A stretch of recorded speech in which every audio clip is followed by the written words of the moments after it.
Hey you guys, welcome back to my channel. I got the Emax Tinyhawk II on the bench today. It's a great little micro drone for ripping around the house or in enclosed spaces, especially if you're new to the hobby or even if you want to fly something that's super stable and easy to control in enclosed spaces like your house or the local park or something. I've been having a ton of fun with it, so I'm going to tell you guys about this in just a second. Now, if you've already bought this drone and you're just looking for setup instructions or how to bind it to your radio, check out the timestamps below because I'm going to get into that a little bit later. Here's what you get in the box. The Tinyhawk II itself, a 1S 450 battery, a 2S 300 battery, a simple but super functional USB charger that'll do two 1S or two 2S cells and it will do high voltage. An instruction manual that's pretty well written, although the print is tiny.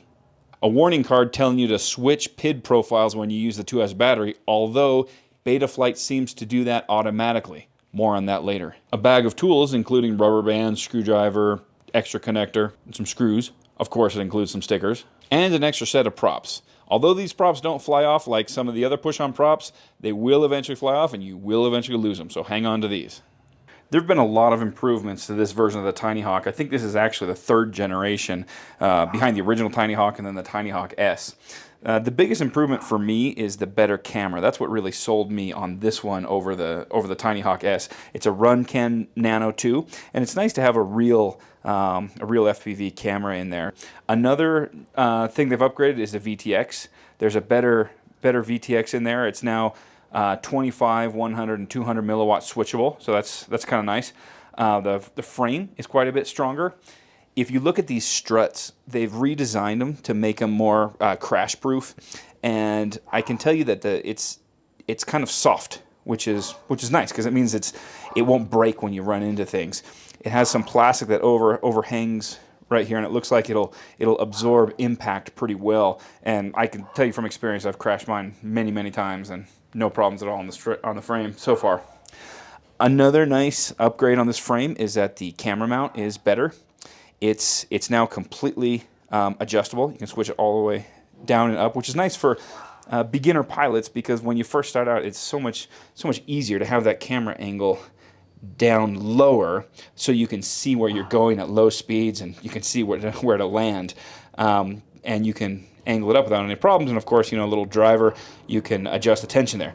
One disadvantage of this design that I've noticed is when I crash, the camera gets pushed back and the angle goes up like that. And of course, you can push it forward and you can tighten up those screws, but after it happens a few times, the screws tend to loosen up. That's one potential weak point, but overall, it's a huge benefit having that camera mount, I think.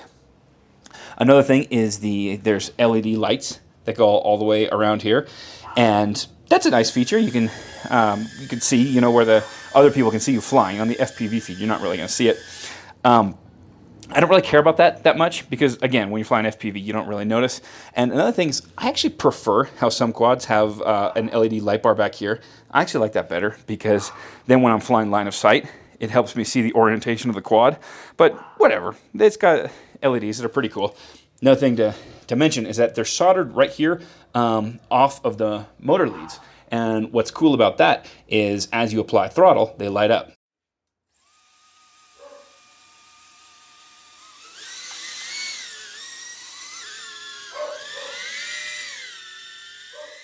Another thing about this LED light strip I noticed is that one of mine is coming out here. Now, I have crashed this thing several times, but that could be another potential weak point.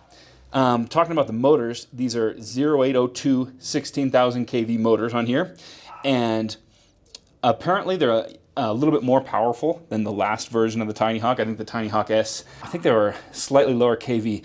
Another nice thing Emax has done is they soldered the motor wires directly to the board, which will give you lower resistance, but they've still provided the plugs here so you can change a motor or upgrade a motor later if you want to. So I think that's a pretty cool option. They're thinking ahead there. Now the flight controller is an F4 flight controller with a built-in FrSky receiver. Emax recommends D8, but it will also do D16. If you have one of the new FrSky Access radios that don't do D8, it will do D16. Of course, you have to set that up in Betaflight. There's also empty pads on the flight controller to solder on your own receiver if you want better range. The Tinyhawk 2 is set up to run on either 1S or 2S, and remember they give you that warning card in the box that warns you to be sure to switch PID profiles when you use a 2S battery. But I found that actually when I use the 2S battery, the quad will switch over to PID profile 2 without me doing anything. When I plug in a 1S battery, it's on profile 1.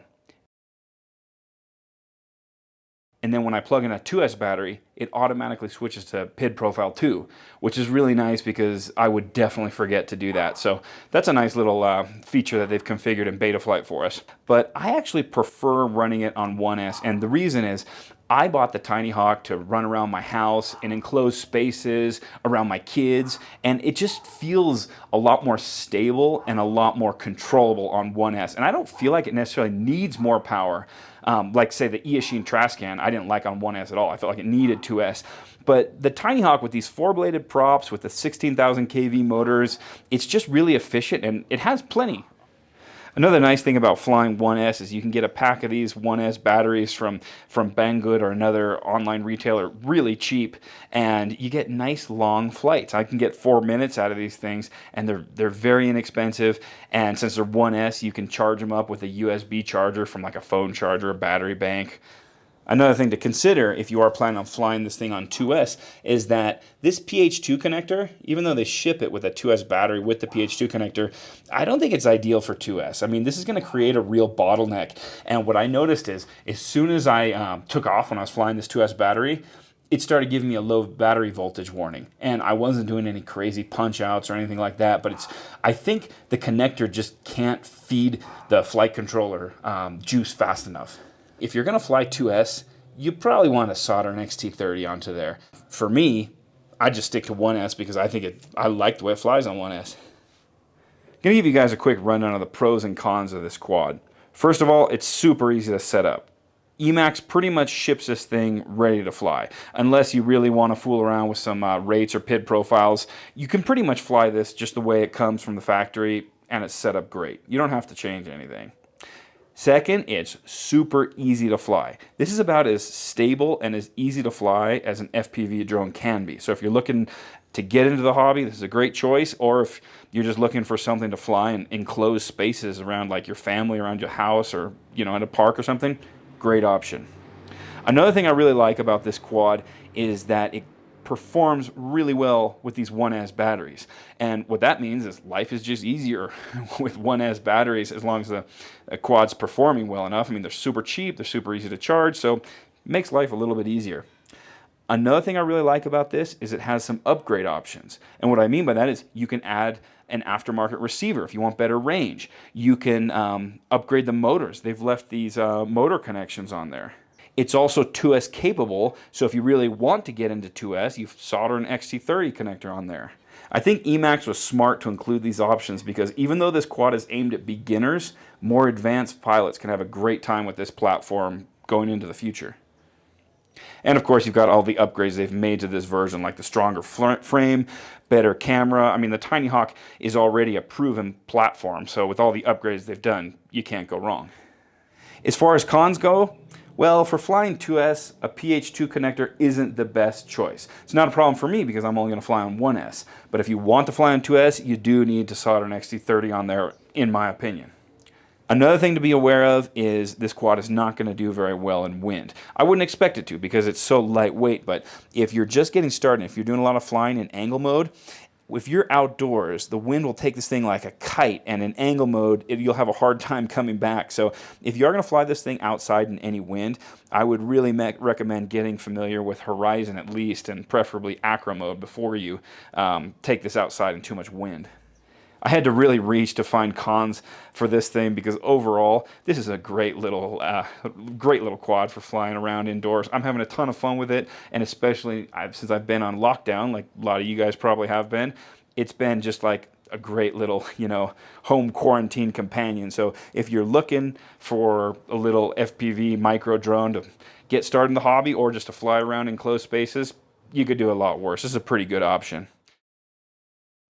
All right, you guys, to set up the Tinyhawk, it's pretty straightforward, but you do need to bind it to your radio, set up some switches, and unlock the VTX, assuming you want to be able to change channels and change VTX power. Now to unlock the VTX, there's a button right here. You have to push that button as you plug in a battery. Now that's a little bit easier said than done. The way I do it, you kind of need 3 hands, and since I've only got 2, is I get the battery ready without actually pressing it or without actually making contact with the battery leads, and then I press it down. I'm using a plastic tool that came with an old transmitter, and it's got some nice tactile feel. You hear that clicking. So I'm pressing that in as I plug in the battery, and that should do it. That should unlock the VTX right there. So once the VTX is unlocked, you should be able to go into smart audio and change your channels, change your VTX power. You need a micro USB cable to connect to your flight controller. If you're having trouble connecting to your flight controller, remember this micro USB cable has to be one that supports data transfer. You can't always tell just by looking at them, but not all of them support data transfer.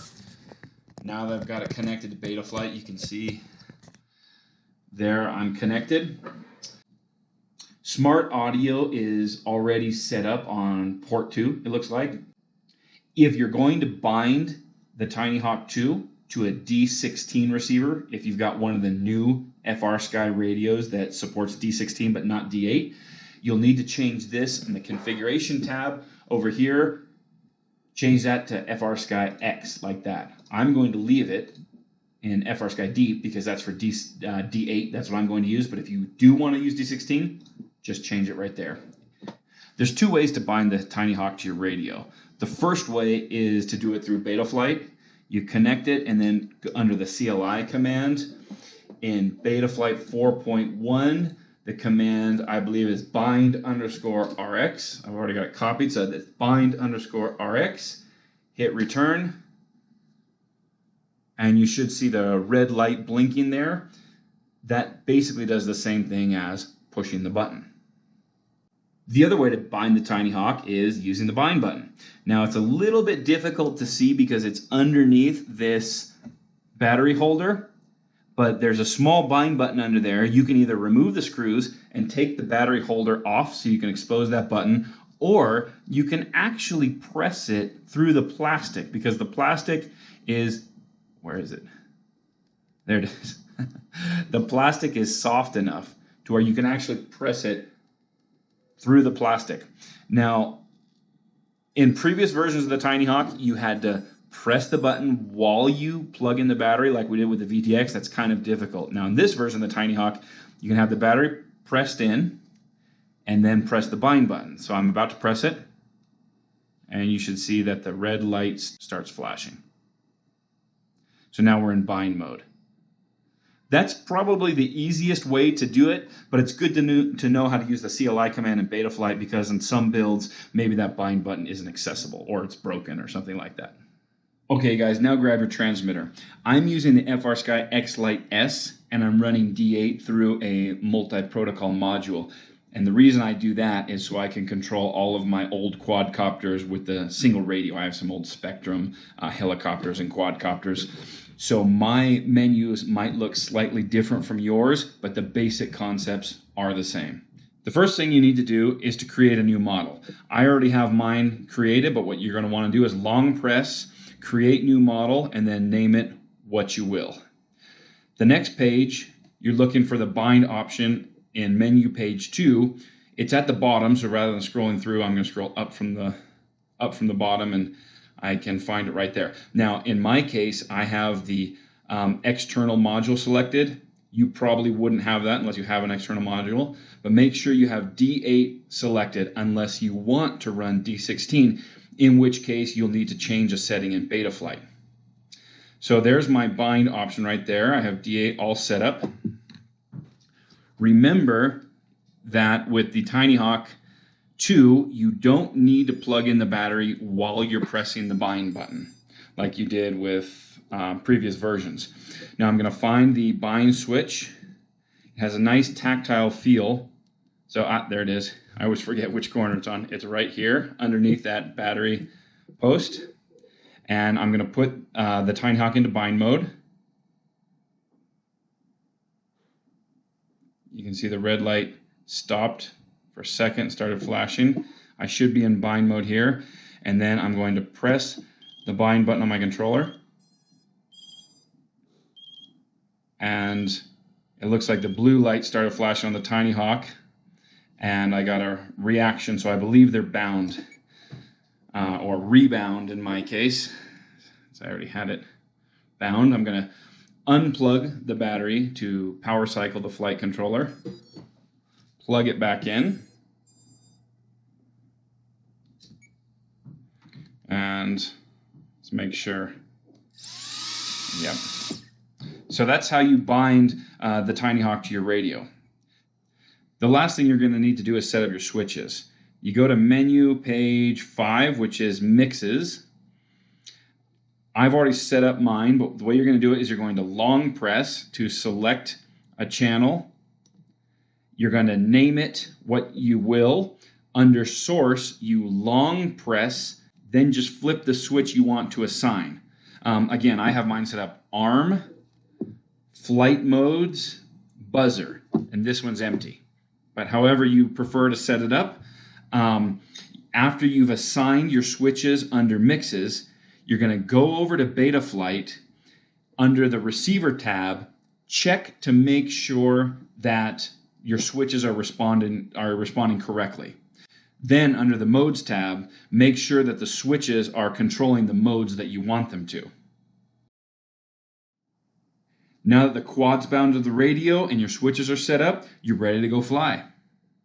All right, you guys, thanks a lot for watching. I'm always glad to have you here. Let me know what you think of the video. If you have any questions or comments, feedback, anything, leave it in the comments, and I'll see you guys in the next one.